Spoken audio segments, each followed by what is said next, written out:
Assalamualaikum warahmatullahi taala wabarakatuh dan salam sejahtera. Saya Suhaibah binti Zakaria bersama rakan penyelidik saudari Jenny Goh Eng Hui akan membentangkan hasil kajian kami yang bertajuk perbezaan konflik kerja dan keluarga dalam kalangan ibu dan bapa yang bekerja sepanjang tempoh Perintah Kawalan Pergerakan PKP. Sebagai pengenalan, kerjaya dan keluarga merupakan dua komponen yang memainkan peranan yang sangat penting dalam kehidupan, khususnya bagi ibu dan bapa yang bekerja. Di Malaysia, penglibatan bagi kedua-dua ibu dan bapa bekerja semakin meningkat. Menurut Jabatan Perangkaan pada tahun 2021, bilangan penduduk bekerja meningkat 0.2% menjadi 15.27 juta orang pada Februari 2021 berbanding Januari 2021 dengan jumlah 15.24 juta orang. Tuntutan keperluan ekonomi dan kenaikan harga barang juga menjadikan punca utama ibu dan bapa untuk keluar bekerja bagi mendapatkan rezeki yang mencukupi untuk menampung perbelanjaan isi rumah. Situasi ini menjadi salah satu sebab berlakunya ketidakseimbangan peranan di tempat kerja dan peranan keluarga sehingga berpotensi mencetuskan konflik yang dikenali sebagai konflik kerja keluarga atau work-family conflict. Ini bermakna setiap orang yang bekerja dan mempunyai keluarga akan berisiko mengalami konflik pada bila-bila masa. Dalam kajian Mat Saad Baki 1992 mendapati faktor stres yang sering dialami oleh rakyat Malaysia adalah berpunca daripada kerja dan keluarga. Dan dalam kajian lain juga menunjukkan persekitaran kerja sering menyebabkan tekanan terjadi kepada keluarga. Greenhouse dan Beutel 1985 mendefinisikan konflik kerja dan keluarga sebagai satu bentuk konflik antara peranan, di mana tekanan peranan kerja dan keluarga mewujudkan saling ketidakserasian antara dua peranan ini. Dalam satu kajian lain pada tahun 2015 menunjukkan bahawa penglibatan dalam peranan keluarga menjadi lebih sukar dengan adanya penglibatan peranan dalam kerja. Dan konflik kerja keluarga juga dikenali sebagai konflik antara peranan. Dan ini dibuktikan dalam beberapa kajian-kajian yang telah dijalankan sebelum ini. Berikutan penularan COVID-19, Malaysia pernah berada dalam situasi tertekan apabila kerajaan melaksanakan Perintah Kawalan Pergerakan atau PKP pada Mac 2020. Tujuan PKP dilaksanakan adalah untuk mengurangkan penularan wabak COVID-19 di Malaysia dengan cara menghentikan rangkaian penyebaran wabak COVID-19. Ibu dan bapa yang bekerja sepanjang tempoh PKP harus mengimbangkan masa, tenaga dan peranan yang terhad dalam masa yang serentak supaya dapat menjaga kedua-dua komponen iaitu kerja dan keluarga dengan sebaik mungkin. Peruntukan masa terhadap kerja adalah sangat penting bagi ibu-ibu yang bekerja sehinggakan mereka mengalami kesukaran dalam menguruskan masa untuk menyeimbangkan masa mereka terhadap kerjaya dan keluarga berbanding dengan golongan lelaki. Ini adalah hasil dapatan oleh Belby dan Belby 1989. Samihah pula melaporkan wanita dari kumpulan profesional dan pengurusan yang berkahwin menunjukkan penglibatan dalam kerja dan penglibatan dalam keluarga yang tinggi. Berbeza dengan dapatan Karambaya dan Reilly 1992, di mana wanita yang menunjukkan penglibatan yang tinggi dalam keluarga memperlihatkan penglibatan dalam kerja yang rendah. Kebanyakan wanita masih bertanggungjawab dengan hal rumah tangga. Itu merupakan dapatan daripada kajian Noor 1999. Dan hal ehwal keibubapaan pula menurut kajian Malone 2011 masih diletakkan sebagai tanggungjawab utama wanita. Konflik kerja dan keluarga yang diusulkan oleh Nettemeyer et al. 1996 menyatakan bahawa kebarangkalian untuk berlakunya peningkatan konflik kerja dan keluarga ini sangat tinggi sekiranya ketidakserasian antara peranan kerja dan keluarga berlaku. Menurut dalam kajian yang kami jalankan ini, ibu dan bapa yang masih bekerja sepanjang tempoh Perintah Kawalan Pergerakan atau PKP harus mengimbangi antara kerja keluarga supaya kehidupan seharian dapat berjalan lancar. Ini juga akan membawa kesan negatif dan positif kepada kerja, keluarga dan diri mereka. Maka kajian ini bertujuan untuk melihat perbezaan konflik kerja keluarga di antara ibu dan bapa yang bekerja sepanjang tempoh PKP. Teori yang digunakan dalam kajian ini adalah spillover teori. Terdapat persamaan antara apa yang berlaku di persekitaran kerja dengan apa yang berlaku dalam sebuah institusi keluarga. Sebagai contohnya, masalah di rumah seperti penjagaan anak, masalah ibu yang sakit atau pergaduhan dengan suami turut akan memberi kesan terhadap komitmen individu terhadap kerja. Dalam kajian Wayne-Zimmer et al. 2016, telah mencadangkan individu yang mengalami perubahan emosi dan perasaan yang positif di tempat kerja mahupun di rumah akan memberi kesan kepada kualiti kerja dan kehidupan yang lebih baik.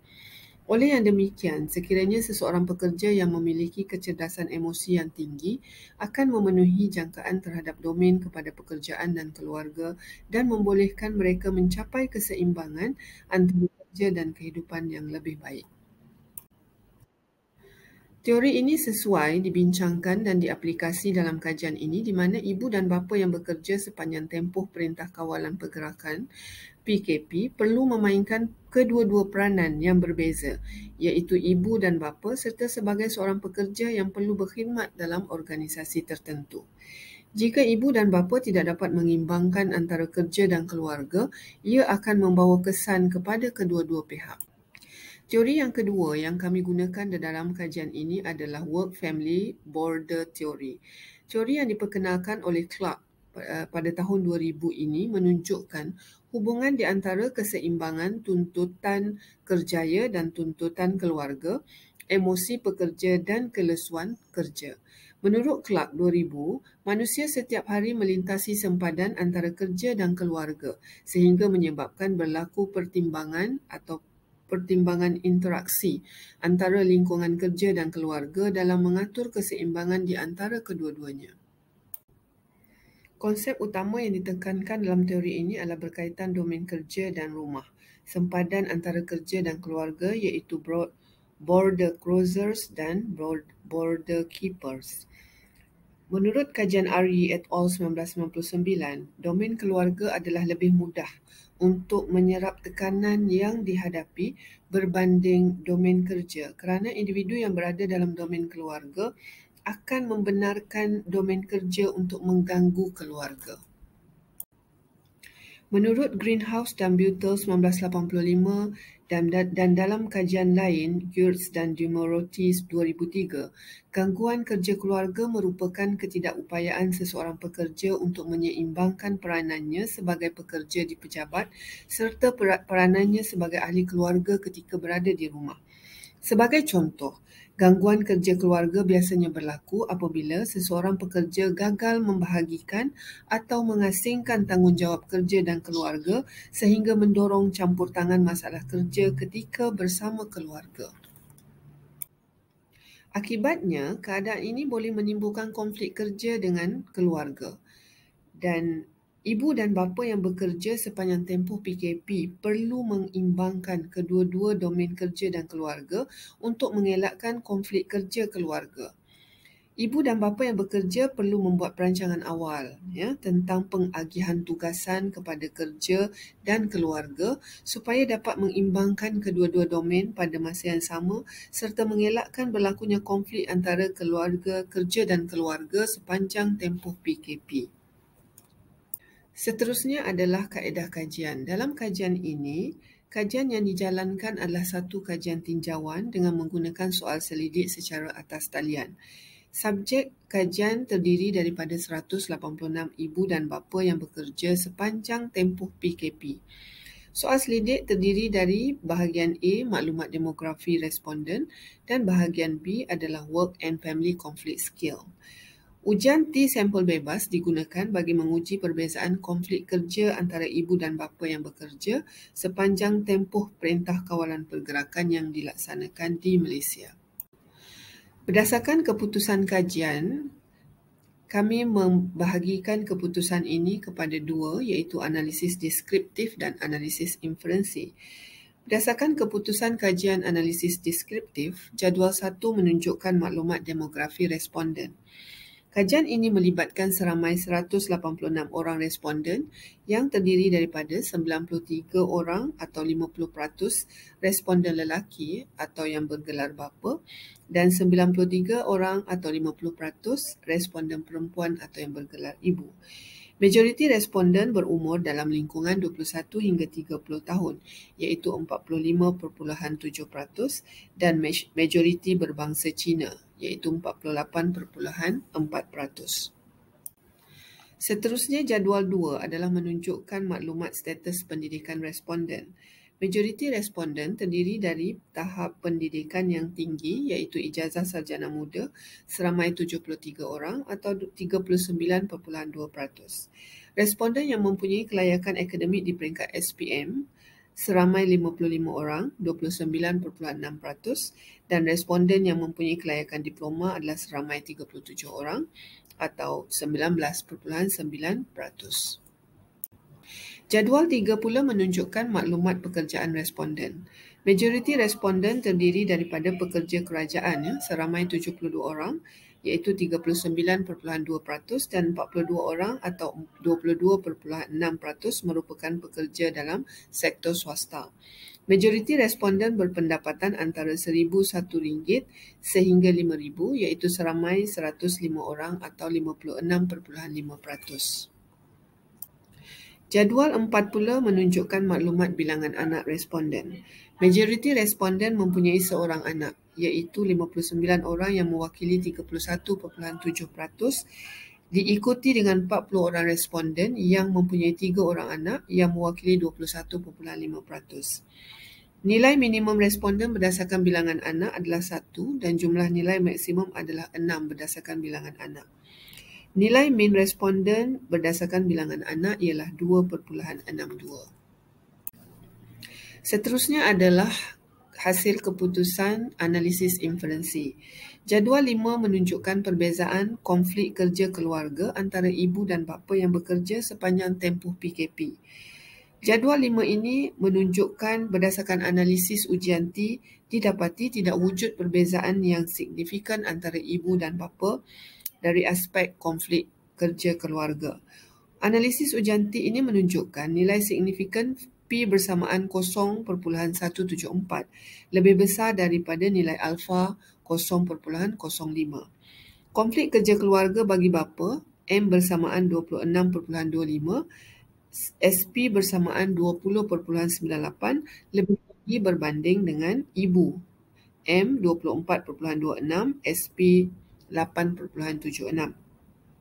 Walaupun terdapat perbezaan antara kedua-dua nilai tersebut, tetapi perbezaan yang wujud adalah terlalu kecil dan tidak signifikan.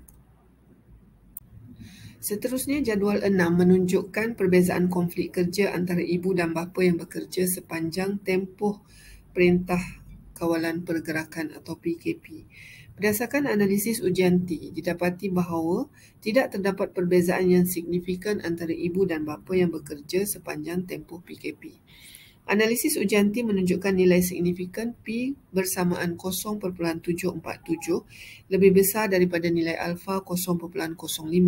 Keputusan menunjukkan konflik kerja di kalangan responden bapa lebih tinggi berbanding dengan responden ibu. Walaupun begitu, walaupun terdapat perbezaan nilai bagi keduanya, namun ianya adalah terlalu kecil dan tidak signifikan. Kesimpulannya, hasil daripada analisis kajian mendapati tidak terdapat perbezaan yang signifikan dalam konflik kerja keluarga antara ibu dan bapa yang bekerja sepanjang tempoh Perintah Kawalan Pergerakan dilaksanakan. Ini bermakna keadaan yang dialami oleh ibu dan bapa yang bekerja sepanjang tempoh PKP adalah sama dalam konflik kerja keluarga. Di samping itu, keputusan kajian juga menunjukkan tidak terdapat perbezaan yang signifikan dalam konflik kerja antara ibu dan bapa yang bekerja sepanjang tempoh PKP. Menurut Mahpul dan Abdullah 2011, faktor-faktor demografik seperti etnik, umur dan pekerjaan turut menjadi penyumbang kepada konflik dalam kerja dan keluarga. Dapatan kajian ini menunjukkan majoriti ibu dan bapa yang bekerja hanya mempunyai seorang anak. Ini disokong oleh dapatan kajian oleh Covin dan Brush 1993 bahawa penglibatan wanita dalam kerjanya akan terganggu apabila menjalankan tanggungjawab keibuan walaupun mereka berusaha sebaik mungkin seperti sebelum mempunyai anak. Secara kesimpulannya dapat dirumuskan bahawa semakin banyak peranan di tempat kerja dan keluarga yang perlu dilaksanakan oleh seseorang, semakin tinggi risiko mereka akan terlibat dengan konflik kerja keluarga. Menurut Wilensky 1968, spillover teori menekankan bahawa tahap kepuasan dan ketidakpuasan yang dialami oleh seseorang individu dalam domen kehidupan bekerja akan mempengaruhi domen kehidupan berkeluarga dan sebaliknya. Maka, sebagai ibu atau bapa dan dalam masa yang sama berperanan sebagai pekerja, keupayaan menyeimbangkan antara dua peranan tersebut sangat penting bagi mengurangkan konflik berlaku. Sekian, terima kasih.